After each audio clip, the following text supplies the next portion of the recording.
हिंदी में यूपीएससी की तैयारी से संबंधित प्रोग्राम्स को देखने के लिए सब्सक्राइब करें स्टडी IQ IAS हिंदी।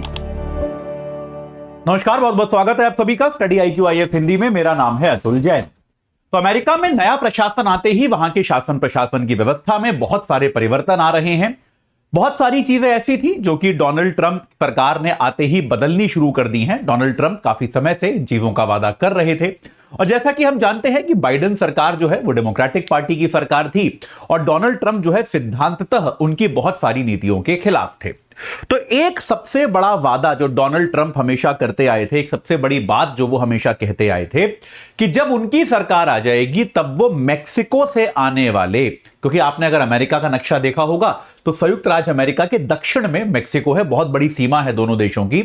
तो इस सीमा से आने वाले जो अवैध प्रवासी हैं, जो लोग इलीगल तरीके से अमेरिका में घुसने का प्रयास करते हैं, उन पर डोनाल्ड ट्रंप रोक लगाएंगे, उन पर कड़ी कार्रवाई करेंगे और ऐसे लोग जो बिना डॉक्यूमेंटेशन के, बिना प्रॉपर दस्तावेज, वीजा, अनुमति इत्यादि के अमेरिका में प्रवेश कर गए हैं, उनको ट्रंप की सरकार वापस भी भेजेगी। यह वादा डोनाल्ड ट्रंप ने किया था।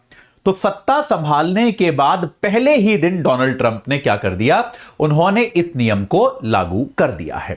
तो बहुत बड़ा बदलाव किया गया है। तो ऐसा क्या बदलाव है, क्या कहा है ट्रंप ने, यह सब आपको बताऊंगा अगले 5 मिनट में। लेकिन उसके पहले आपको बता दूं कि भाई अगर आप हमारे P2I बैच से जुड़ना चाहते हैं जो कि आपकी 2026 और 2027 की परफेक्ट तैयारी कराएगा, तो आप AJ लाइव कोड को यूज करके आप जुड़ सकते हैं। याद रखिएगा, इसमें आपको रोज 3 घंटे की live class, mentorship, daily practice questions, pre और मेंस के क्वेश्चंस का रोज समाधान, प्री और मेंस दोनों की टेस्ट सीरीज। और अगर आप प्री क्वालिफाई करते हैं तो एक तो पूरी फीस का रिफंड और साथ के साथ आपको जो है हम पूरी फीस रिफंड कर देंगे और आपको दिल्ली बुलाएंगे, रहना खाना पढ़ना आपका सब कुछ फ्री होगा मेंस की तैयारी के लिए। टेस्ट सीरीज में हर महीने जो बच्चा फर्स्ट आएगा उसको 11,000 रुपए का कैश रिवॉर्ड दिया जाएगा। तो भाई आप इन बैचेस से जुड़कर अपनी तैयारी को सही आकार प्रदान करें। चलिए, तो जैसा कि डोनाल्ड ट्रंप ने कहा था कि वो क्या करेंगे, अमेरिका में प्रवेश को प्रतिबंधित करेंगे, अमेरिका में प्रवेश पर वो रोक लगाएंगे। ये बात जो है ये डोनाल्ड ट्रंप ने कही थी। तो इस बाबत आज डोनाल्ड ट्रंप ने क्या किया, कुछ बड़े निर्णय लिए हैं। उन्होंने सबसे पहले तो अमेरिका और मेक्सिको की जो सीमा है, जो अमेरिका की दक्षिणी सीमा है, अमेरिका और मेक्सिको की सीमा पर उन्होंने आपातकाल लागू कर दिया है। यह राष्ट्रपति अपने अधिकारों से कर सकता है। उन्होंने वहां पर आपातकाल लागू कर दिया है और उन्होंने कहा है कि यहां पर हम सेना तैनात करेंगे। तो आमतौर पे क्या होता है, जो इमिग्रेशन विभाग के अधिकारी होते हैं किसी भी सीमा पर वो तैनात होते हैं और थोड़ी सी सेना होती है। लेकिन ट्रंप ने कहा है कि यहां पर एक आपातकालीन स्थिति है, बहुत बड़ी संख्या में लोग जो है गैर कानूनी तरीके से, अवैध तरीके से देश में प्रवेश कर रहे हैं। तो इसको नियंत्रित करने के लिए ट्रंप सरकार ने यहां पर आपातकाल लगा दिया है इस दक्षिणी बॉर्डर पर, और उस दक्षिणी बॉर्डर पर आपातकाल लगा के सेना को यहां पर तैनात करने की घोषणा कर दी है कि अमेरिका की सेना जो है वो अब इस क्षेत्र पे पहरा देगी, इस क्षेत्र को जो है इस क्षेत्र में रोक लगाने की कोशिश करेगी। ट्रंप ने यह कहा कि हमें कानूनी तौर पे अमेरिका में प्रवेश से कोई दिक्कत नहीं है, कि आप कानूनी प्रवेश कीजिए, हमें कोई दिक्कत नहीं है। आप जैसे वीजा लीजिए, अनुमति जो आपको चाहिए होती है अब आप वो लीजिए, हमें कोई दिक्कत नहीं है।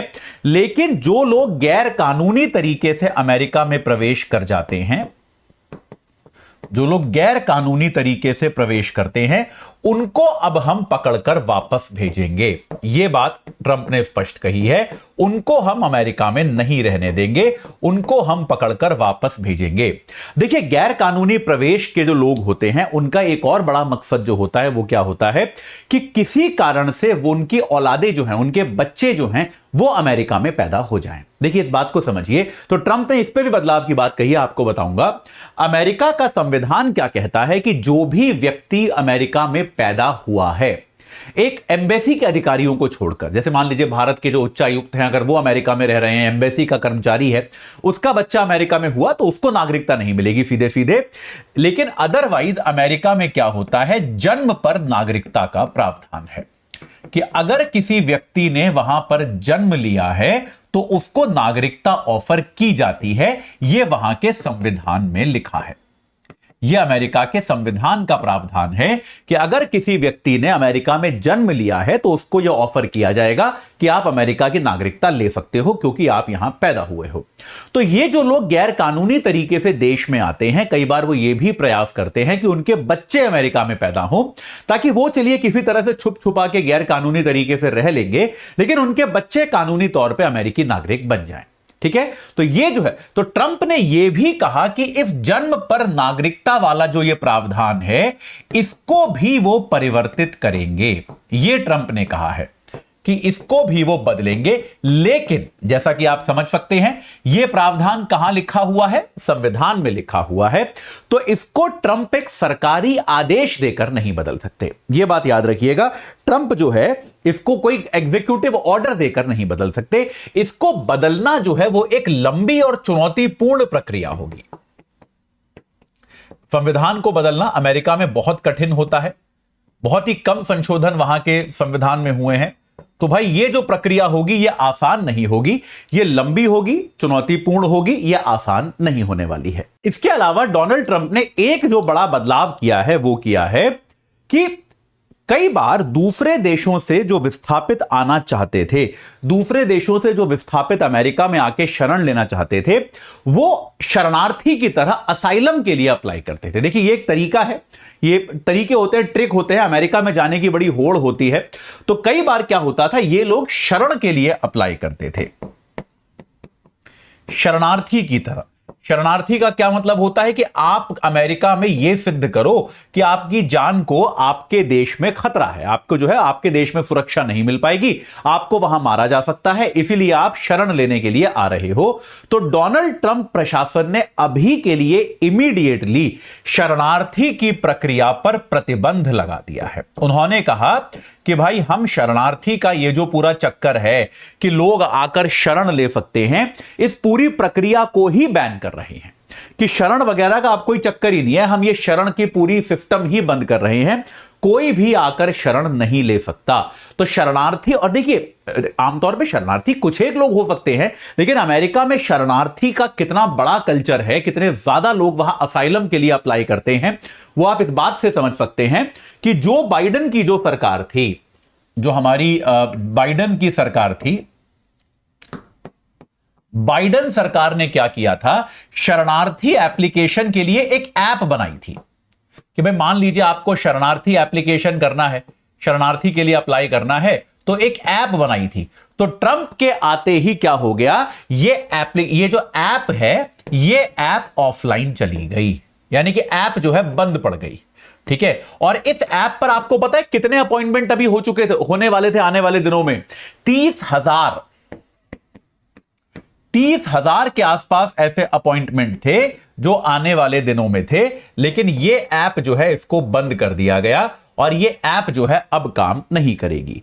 तो ट्रंप ने यह भी कहा है एक बार फिर से कि भाई देखिए बहुत सीधी सीधी बात है कि अगर कोई भी विस्थापित हमारे यहां बिना कागजों के या बिना सही डॉक्यूमेंटेशन के पकड़ा जाएगा तो उसको हम उसके देश वापस भेज देंगे, हम उस पर कानूनी कार्रवाई करेंगे, दंडात्मक प्रक्रिया जो है उसको चलाएंगे। ठीक है, अब देखिए किसी भी देश को अधिकार होता है कि वो अपनी सीमाओं को सुरक्षित बनाए, और मेरे ख्याल से मैं इसका कोई बहुत बड़ा विरोधी नहीं हूं कि देशों के लिए जरूरी होता है कि वो अपनी सीमाओं पर थोड़ा सा नियंत्रण रखें कि आने जाने वाले लोग कौन हैं, ये बात सही है। लेकिन इसमें क्या है कि इसमें नस्लवाद की झलक नहीं होनी चाहिए। इंपॉर्टेंट चीज ये है कि अगर आप मेरिट पे मना कर रहे हो कि यार हमारे देश में अभी हमको और लोग नहीं चाहिए बाहर के, इसलिए हम मना कर रहे हैं, वो ठीक है, मैं उसको स्वीकार करता हूं, उसमें नस्लवाद की झलक नहीं होनी चाहिए। ट्रंप के साथ प्रॉब्लम बस ये है कि उनके वक्तव्यों में जो बातें वो बार बार कहते आए हैं, कई बार नस्लवाद की झलक भी दिखती है। जैसे एक बार मुझे याद है, अभी अब से कुछ समय पहले ही चुनाव प्रचार के दौरान ट्रंप ने कहा था कि मेक्सिको से जो लोग ये आ रहे हैं, अवैध लोग, ये अमेरिका का जो प्योर खून है उसको गंदा कर रहे हैं, उसको दूषित कर रहे हैं। तो ये रक्त की पवित्रता का जो कॉन्सेप्ट है बेटा, ये बहुत डरावना कॉन्सेप्ट है, क्योंकि दुनिया के इतिहास में ये कॉन्सेप्ट हिटलर ने यूज किया था, और इस रक्त की पवित्रता, हमारा खून बड़ा पवित्र है और उसको गंदा ना किया जाए, ये कहकर हिटलर ने लाखों लोगों की हत्या की थी। तो अपने आप में बड़े गलत उदाहरण है ये नस्लवाद के। लेकिन ये बात सही है कि भाई किसी भी देश के राष्ट्रपति को, वहां की सरकार को अधिकार होता है कि वो अपनी सीमाओं को सुरक्षित रखने का प्रयास करे। तो अब आने वाले समय में ये मामला और कठोर होगा, इसमें कोई डाउट नहीं है। इसको लेकर ट्रंप पीछे नहीं हटेंगे, ये बात तय है। तो अब देखते हैं कि आने वाले समय में ये जो है पूरी प्रक्रिया किस दिशा में जाती है। जो भी इसमें नया होगा मैं आपको इसके बारे में सूचित करता रहूंगा। अभी के लिए इतना ही। जाते जाते आपको एक बार फिर से बता देता हूं कि भाई हमारा P2I फाउंडेशन बैच जो है 27 तारीख से शुरू हो रहा है। अगर आप 2026 या 27 का एग्जाम देने वाले हैं, एजे लाइव कोड लगाकर तुरंत जुड़ जाइए, अपनी तैयारी को एक सही आकार प्रदान कीजिए। इस चर्चा से जुड़ने के लिए आप सभी का बहुत बहुत धन्यवाद। हिंदी में यूपीएससी की तैयारी से संबंधित प्रोग्राम्स को देखने के लिए सब्सक्राइब करें स्टडी IQ IAS हिंदी।